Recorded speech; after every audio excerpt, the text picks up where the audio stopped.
todos los 24 hace sus días de la memoria a la mañana para que podamos participar los que van a la marcha de las madres por la tarde. Entonces, en esos 24 de marzo, hace 2 años ya, una ex detenida desaparecida dio el testimonio respecto de cómo se vivieron y cómo se vivió la persecución militar a los jóvenes que militaban, a los dirigentes, como parte del testimonio para los más chicos, para los jóvenes que van de las escuelas, para que sepan qué era vivir en dictadura y por qué nunca más. En estos encuentros, a raíz de esto, surgió la idea y la anécdota de Mirta de momentos en que Jorge Fonseca, que está desaparecido, que es de Centenario, había venido para acá. Entonces dijimos, bueno, Mirta, ¿cuándo vamos a hablar de Jorge Fonseca? Y así surgió esta entrevista pública que hoy llevamos a cabo para hablar un poco de lo que son los desaparecidos de Centenario. También vamos a ver después algunas imágenes. Hay hijos de Centenario, hijas de Centenario, que también desaparecieron, que no están aquí, que son víctimas de la dictadura militar. Algunos regresaron sus cuerpos, otras diferentes situaciones ocurrió, pero son hijos de Centenario que no están porque fueron víctimas del terrorismo, de estas hijas también. De eso también vamos a hablar en general y nos quedaremos hablando los que estamos después acá en la sala. Hoy vamos a hacer esta entrevista porque no podemos hablar de todo el tiempo y esto nos va a dar un pantallazo de lo que fue el terrorismo de Estado. Mario, no sé si querés avanzar con algunas, una pintada de lo que fue este tiempo en lo que estuvimos conociéndonos, porque a Mirta yo la conocí trabajando, soy periodista y era en ese momento corresponsal del Diario Río Negro, y ella era dirigente de la CTA. Hace muchos años atrás, muchos. Por eso cuando nos volvimos a encontrar en aquellos 24 de marzo organizados por la FINSECA, la popular de este año, que va a ser 8:30, 9 de la mañana en Perú y Honduras, surgieron estas charlas. Vamos a ver un poco de lo que fue el proceso de empezar a sacar de la memoria aquellos recuerdos y qué podemos compartir con la comunidad que sea relevante para conocer la historia de sus hijas e hijos víctimas del terrorismo de Estado.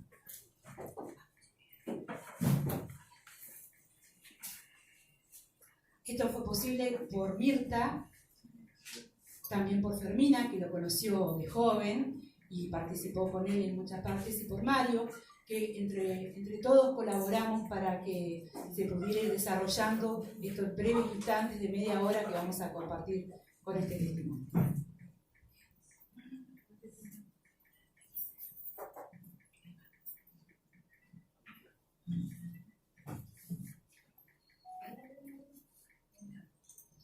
Ellos vivían en el plan Eve, casi en Perú, ¿no? Porque ellos no vivían en la esquina, sino en la casa siguiente, desde la Perú para allá. Panamá.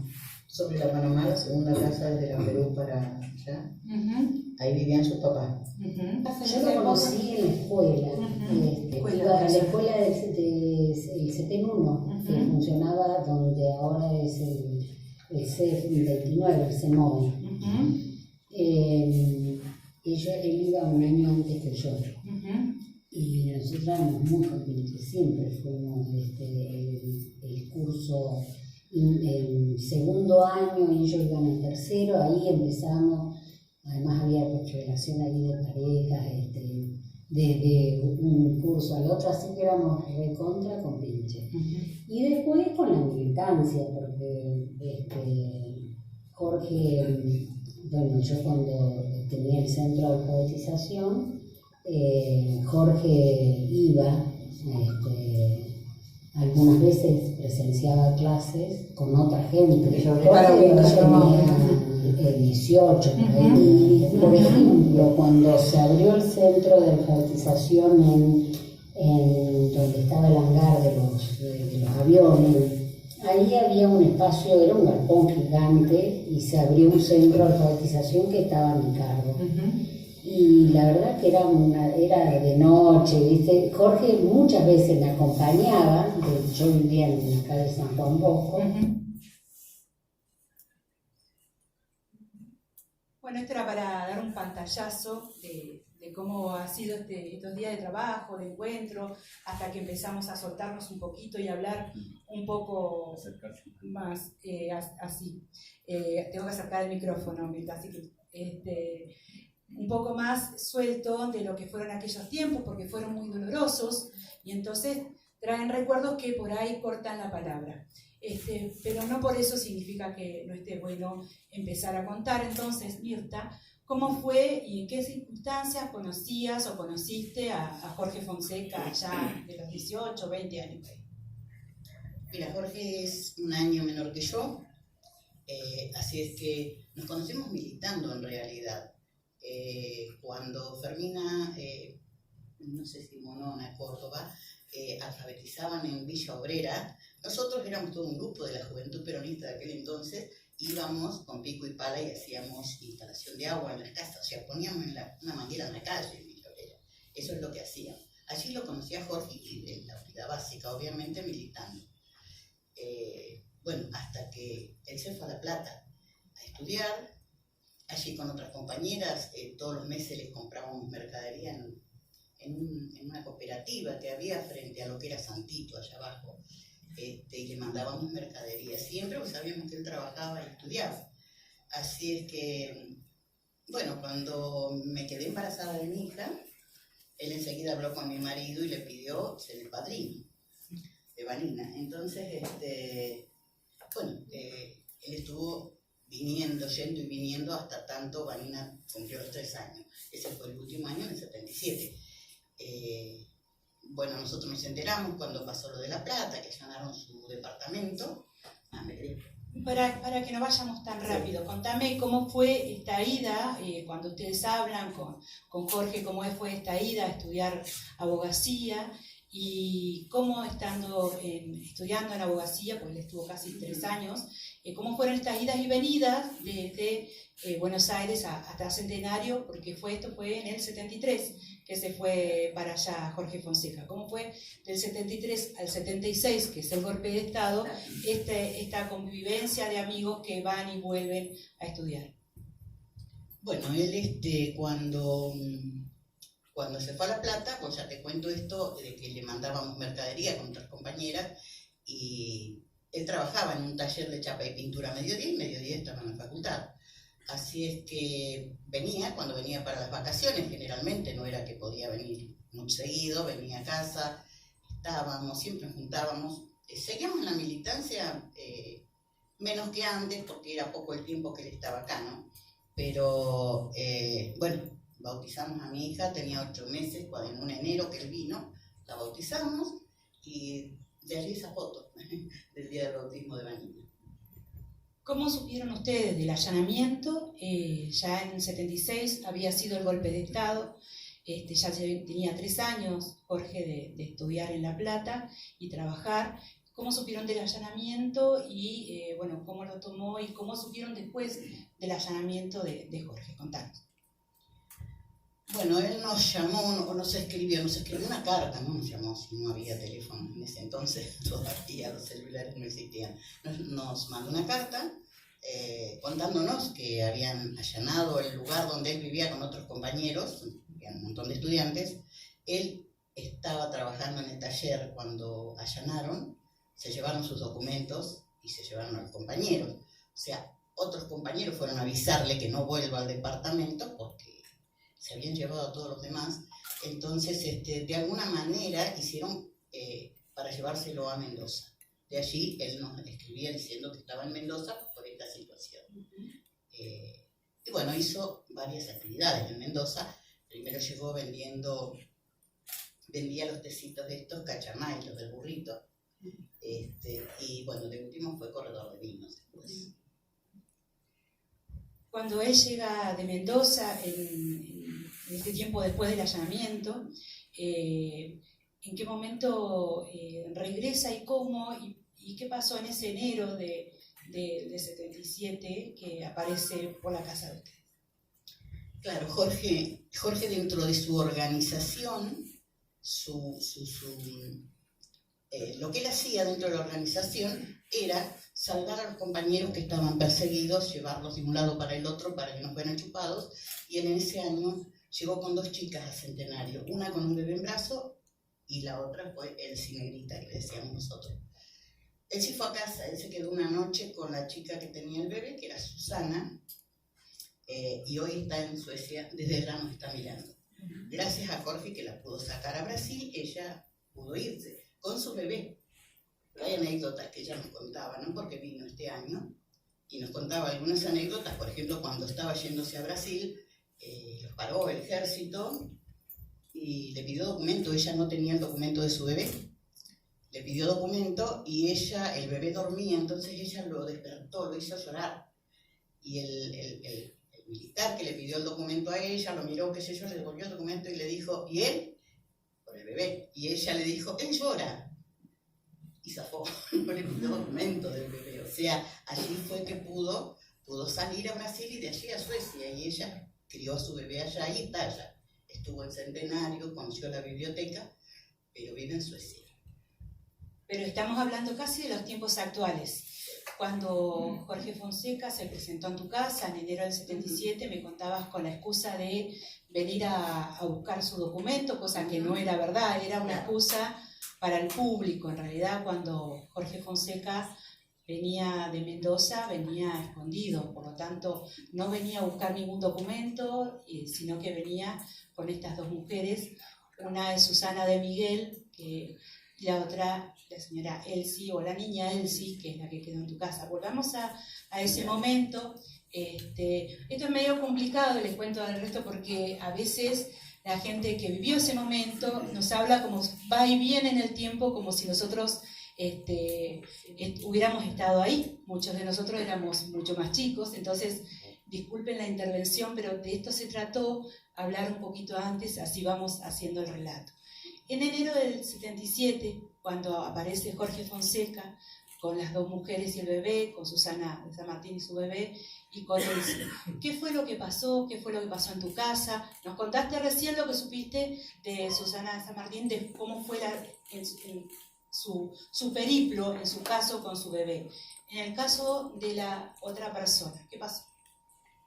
Bueno, él la trajo a casa y habló con mi marido. Él con Roberto eran muy amigos y él tenía toda la confianza del mundo.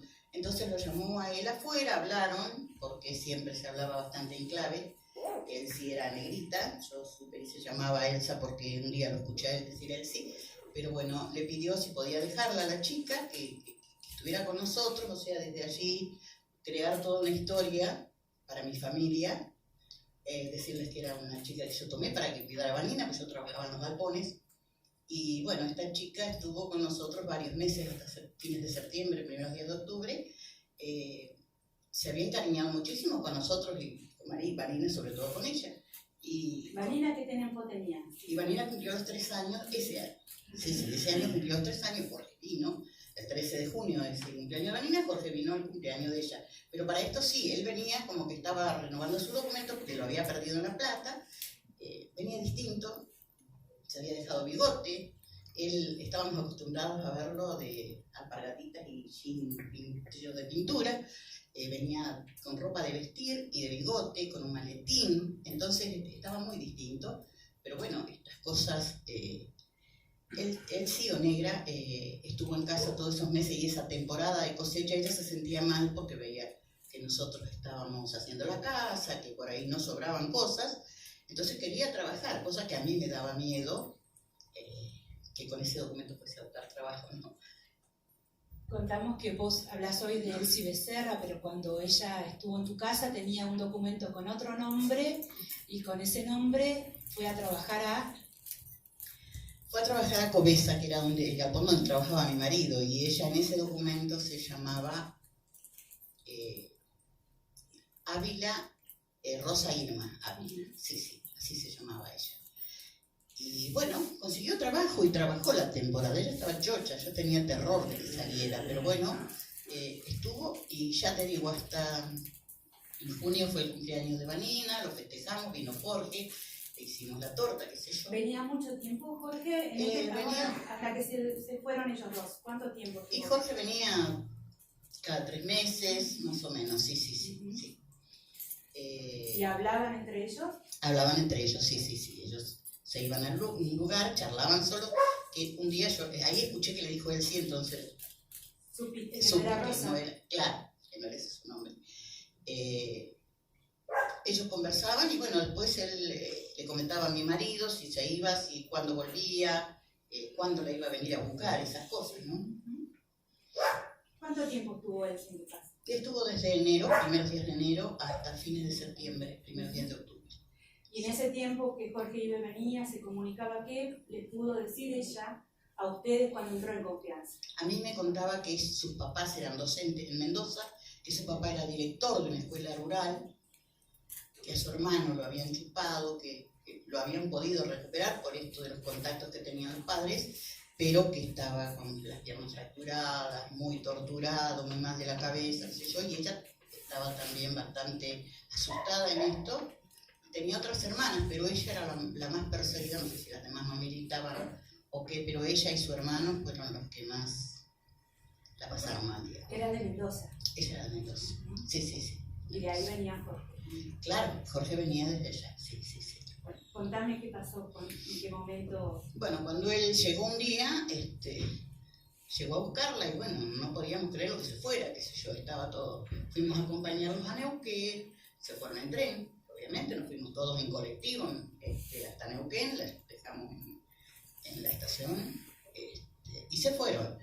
Ese día había venido uno de mis hermanos, le habíamos tomado foto a ella con Vanina, que era chiquita, y bueno, esa foto cuando se fue al tiempo fuimos a agarrar la máquina, nos dimos cuenta que el rollo no estaba, o sea, ella no quería comprometernos a nosotros, ¿no? Que esto se pudiera en algún momento aparecer y bueno, cuando ellos se van, al tiempo a mí me llega una carta de ella, de un poste restante, carta que yo contesté y nunca me volvió la carta de nuevo, ¿no? De un poste. Jorge también después nos escribía de Mendoza desde un poste restante, o sea, si vos mandabas carta ahí te volvía la carta, o sea, no podía, ahí perdimos el rastro de Jorge hasta, para mí fue en noviembre, primeros días de noviembre, que nos llegó una carta diciendo que a Jorge lo habían chupado, que por favor le diéramos a la familia para que pidan el habeas corpus, porque si no iba a desaparecer. ¿Esa carta de quién venía? De Negrita. Nosotros cortamos el nombre para que fuese anónima, o sea, para todo el mundo era una carta anónima, y Roberto, mi marido, se la llevó al Rodo Fonseca, que él iba siempre a la iglesia, pues nos habían dicho, Graciano era el sacerdote, era enfrente de mi casa hasta hace muy poco, y estaba de Nevares, teníamos el obispo, que entonces había que pedir el habeas corpus para que no desaparezca. Y de allí perdimos rastro, o sea, de allí fue un seguir sin saber, por muchos años, o sea, nunca más supimos ni de Jorge ni de Negrita. ¿Cuándo volviste a saber de Negrita? Después de esa carta, ya estamos hablando de septiembre, octubre, noviembre de 1977 en este relato. ¿Cuándo volviste a conocer o saber qué había sido de Negrita? Y esto fue hace poco, en momentos en que... Cuando fueron los juicios políticos en Mendoza, sí. Que primero fueron 2 de sus hermanos, de Jorge, a declarar allá. Estuvimos comunicando por teléfono, me llamaron para saber fechas y eso, y después nos convocaron a nosotros, a mí y a mi marido, a declarar a Mendoza. Por lo tanto, allá pregunté por Negrita, había una asistente social, una psicóloga, teníamos contención de personas que estaban profesionales, que contenían a los familiares o amigos que iban a declarar. Entonces yo pregunté por qué Negrita, porque me dieron un libro para buscar las fotos y Negrita no estaba. Entonces pregunté y me dijeron, Negrita, ¿quién sería? Yo le dije, yo sé que se llamaba Elsie, ahí me dijo la psicóloga, creo, Elsie Becerra. Por ese nombre que habías escuchado una vez cuando había venido Jorge. Cuando había venido Jorge y charlaba con ella, claro. De allí sacaron que era Elsie Becerra, la chica que había estado en mi casa. Y ahí sí me enteré que ella también estaba desaparecida, que había desaparecido en enero del 78 en Buenos Aires. Me dijeron que ella había desaparecido.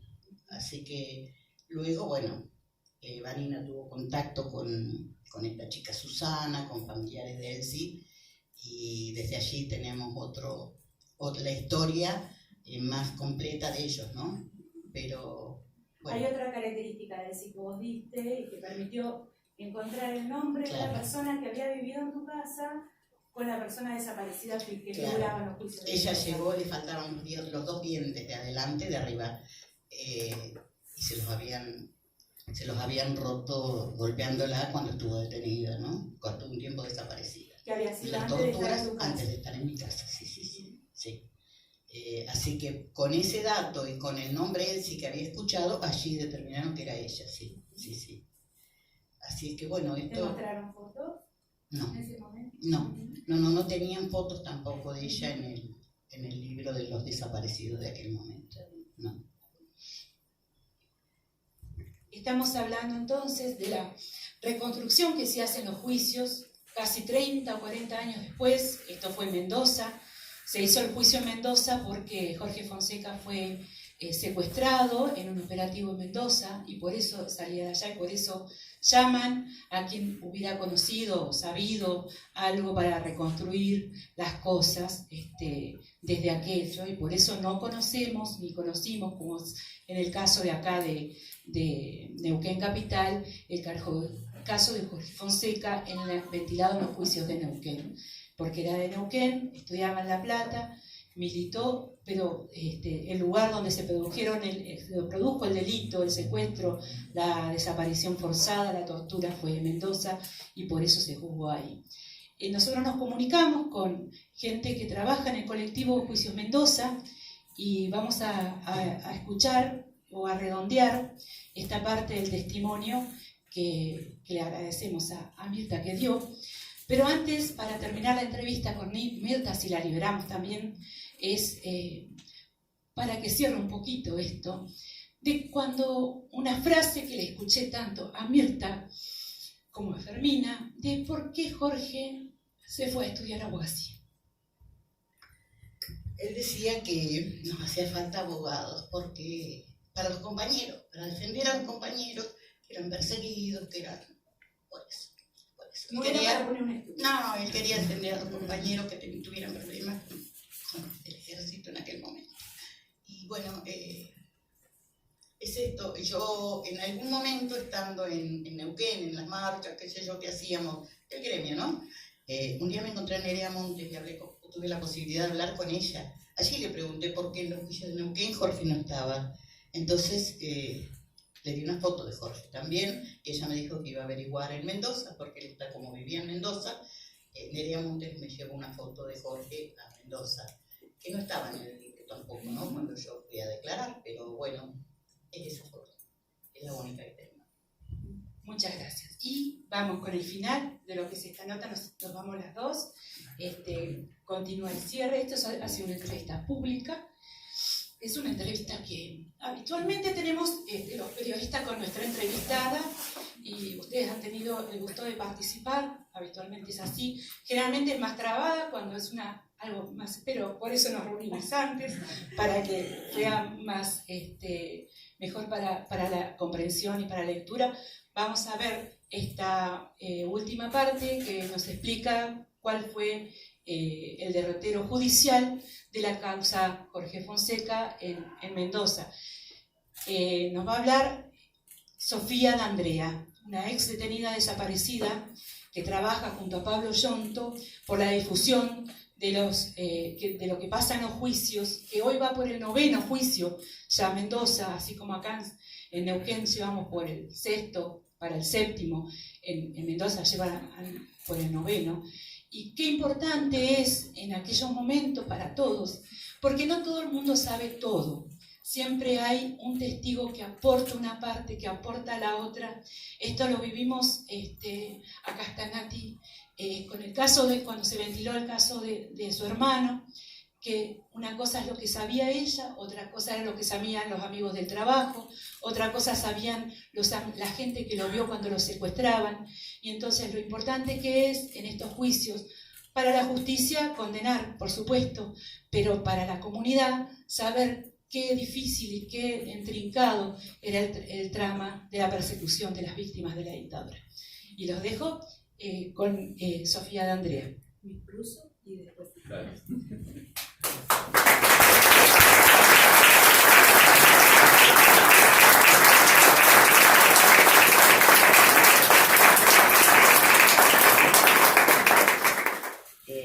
Pertenecemos al colectivo Juicios Mendoza y hacemos el seguimiento de los juicios por delitos de lesa humanidad.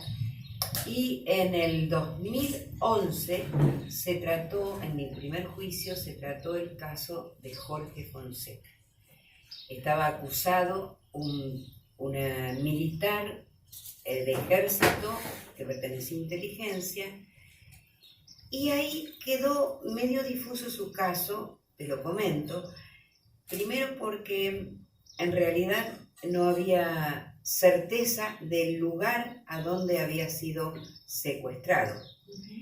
Se suponía que era en el marco del operativo Escoba. El operativo Escoba fue un operativo nacional que se hizo entre fines de noviembre y principios de diciembre de 1977 contra los miembros del Partido Comunista Marxista-Leninista. El operativo se realizó centralmente en La Plata, Mar del Plata, Córdoba y Mendoza.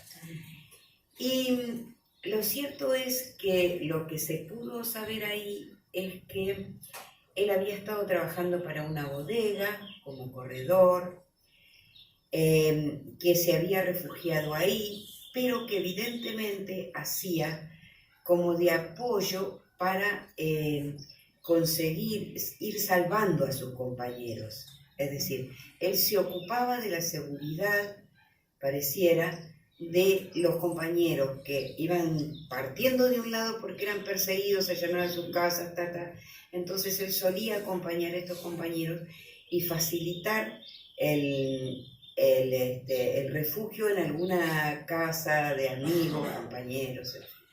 Luego se pudo saber que él en realidad, por testimonios, el matrimonio Pisone-Carsolio, un matrimonio de La Plata, fíjense, Jorge Fonseca había vivido en La Plata, estaba estudiando ahí, entonces se supo que se alojó en la casa de sus compañeros y casi inequívocamente se trata de él porque los vecinos hablan, y una de los hijos, creo que es de la familia de Tisone, da cuenta que con ellos vivió un muchacho de determinadas características que coinciden con las características de Jorge Fonseca, y que fue llevado en el mismo operativo que levantaron a la pareja.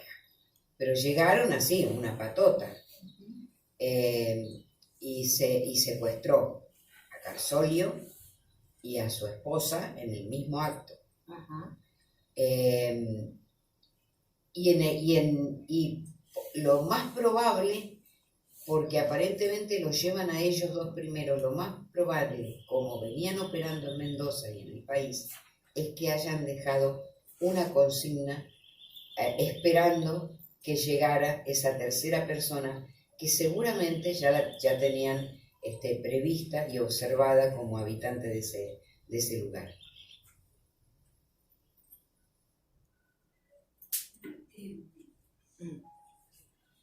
Hay en la parte final de un videito que organizamos, lo ponemos después del poema de... Este es un poema de Ricardo Fonseca que le dedica a su hermano, a mi hermano Jorge Fonseca. No voy a perdonarles. Les quitaron la vida el día amaneciendo, les quitaron la lluvia y los frutales, les quitaron la noche y sus secretos. Nunca nos quitaron sus ideales. Les quitaron las manos, la mirada, Les quitaron los niños de la sangre, les quitaron el mundo de repente. Nunca nos quitarán sus ideales. Les quitaron el sol y sus espejos. Les quitaron abrazar sus verdades. Les quitaron el sueño de sus dioses. Nunca nos quitarán sus ideales. Les quitaron la canción de la vida. Les quitaron amigos de la calle. Les quitaron regresar a casa. Nunca nos quitarán sus ideales. Asesinos. No hay Dios ni hijo de Dios que los perdone. Yo ni muerto habré de perdonarles.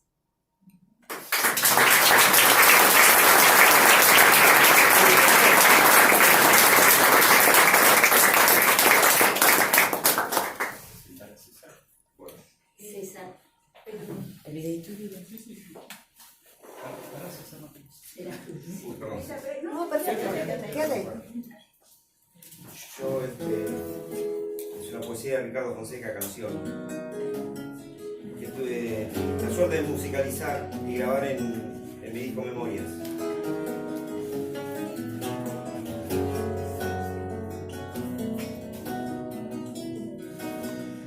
No me voy a perder este cielo, mucho menos un día domingo, y este sol estallando en las calles. Mientras voy a encontrarme contigo, subiré caminando a las bardas, a mirar hacia el valle y al río, y en el vuelo de alguna calandria prenderé un barrilete de niño. No me voy a perder ni